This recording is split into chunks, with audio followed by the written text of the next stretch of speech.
I am Dr. G. Suseela, Associate Professor from Savitha School of Engineering. In this video lecture, we learn what is silly window syndrome. Silly window syndrome is a problem arises due to poor implementation of flow control policy adopted by the TCP.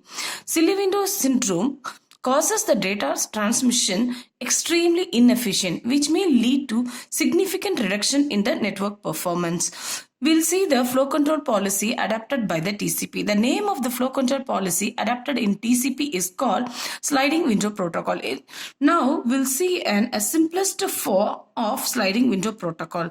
The sender and receivers are depicted. The sender sends the TCP packets to the receiver. Upon receiving, the receiver sends the acknowledgement packet. Along with the acknowledgement packet, the receiver sends the window size and other values. So what is the term window size? The number of bytes currently the receiver is able to receive is denoted by the term window size. So upon receiving the acknowledgement packet's window size, the sender calculates the usable window.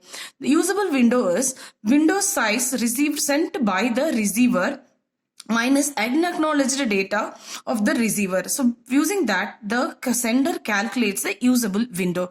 We'll see what is the purpose of usable window.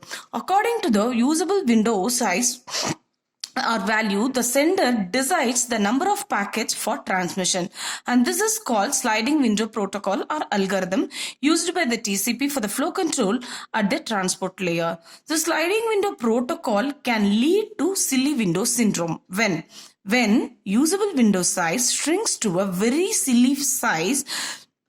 Silly window syndrome arises. So this problem can arise because of the three categories. The sender application may generate the data slowly.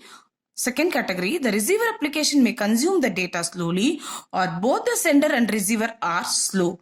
So usable window size becomes smaller and smaller. At some point of time, the payload of the TCP packets becomes smaller than the TCP header. For example, suppose the usable window size of the sender becomes 1 byte. The TCP packet has only 1 byte of payload, but the TCP header becomes 20 byte header. That is, for a 1 byte of data, we are using 20 byte header for the TCP packet. This leads to extreme inefficient data transmission, and that causes significant reduction in network performance.